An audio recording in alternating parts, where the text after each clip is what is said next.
if there was like that song, I just remember every breath and every nuance he had in the music, and I would try to sing just like him. From a fan, we just loved his unique voice. But from a singer's perspective, what did he bring to the lyrics of any song? I don't know if I was concentrating so much on the lyrics as a young kid. I think you learn to identify more with that when you get older. I mean, if you think about, all the songs that we sang, like the Beatles songs, for example, choruses and lyrics that we said over and over again, and never really took the time to put together the lyrics. But of course, the love songs, now that's a whole other story, the love songs that David did. Of course, he was singing to me. So, yeah, that was pretty neat.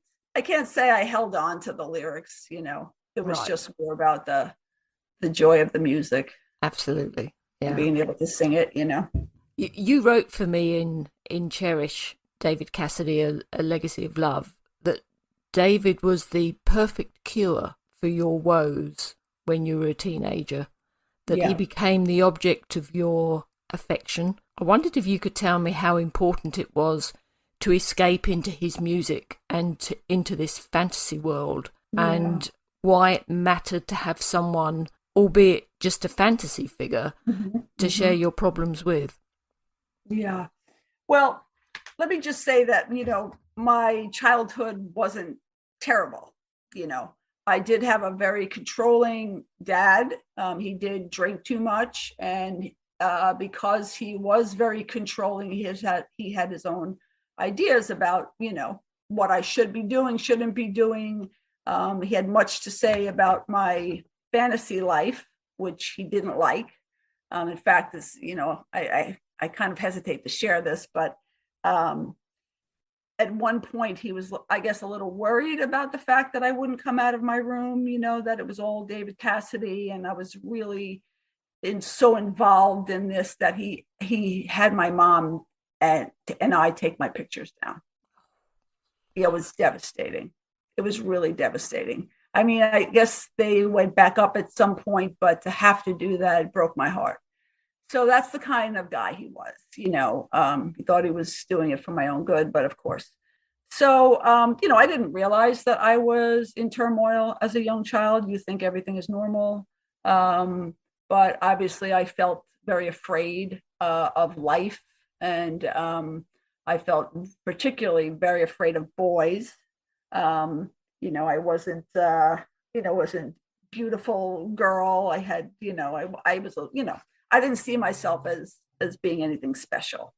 So I was afraid to, be myself around boys and whatnot. So David Cassidy became my object of affection. And, I don't think I'm alone in this. I can kind of tell over the years when I've met other fans that we've all kind of had our own little story that led us to this infatuation with David Cassidy. And it's, it's a healthy thing. It wasn't drugs and alcohol. So it was really harmless, and it brought me so much joy. And I wasn't alone. I mean, I had one friend, and I'll name her because I told my friends I was going to name them all today.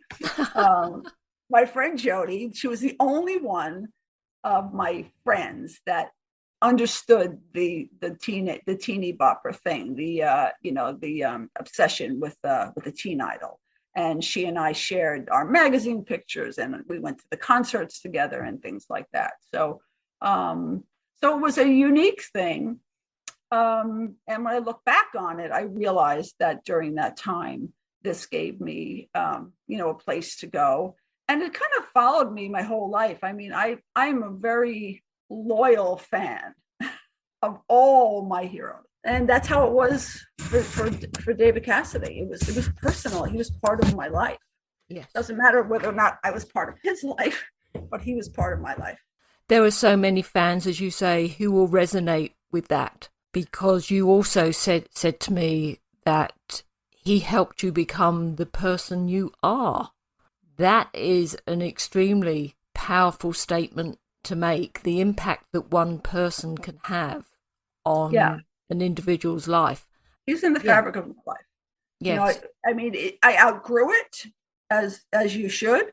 but I always enjoyed, going back, because seeing David in concert was returning to my childhood, and there was a special time, and it meant so much to us. That's why we continued to go to his shows and everything too, because we loved him. We loved, what he did for us. Yes.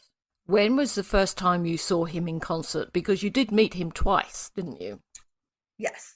I met his mom. The third time was his mom. Yeah. Well, the first show was Madison Square Garden. I believe it was March 12th or March 11th. March the 11th. March the 11th. I always get the date confused.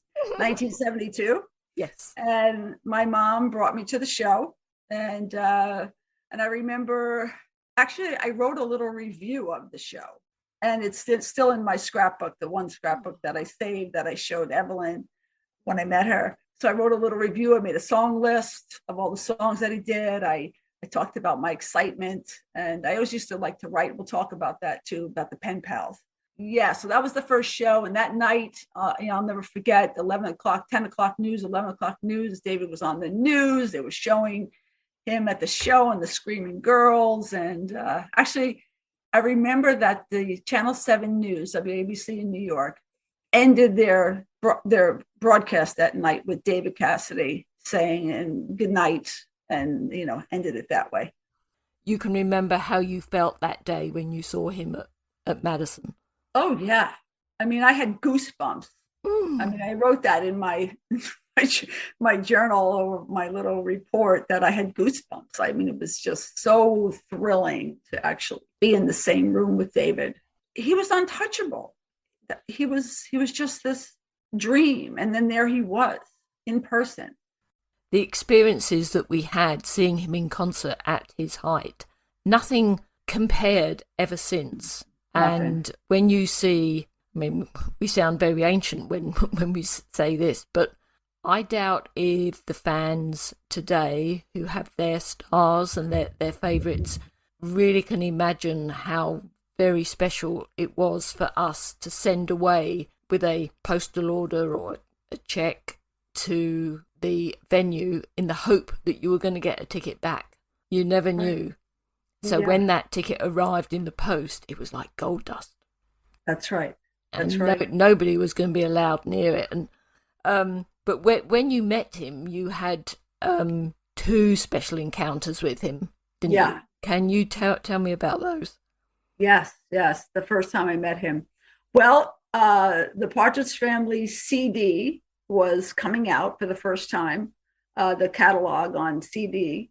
I don't know if it was a whole catalog or just the one. It was the one CD. It was 1990, and the radio station in Connecticut. Now I live in New York, but Connecticut is, the way the crow flies, it's like 10 miles. So we get Connecticut radio stations where I was living on Long Island. Right. David was coming to a venue in Connecticut, and they were giving away tickets to the signing of the Partridge Family CD. Right. And I won the tickets. And I can't even tell you. I took my best friend, who's still my best friend, Debbie, with me at the time.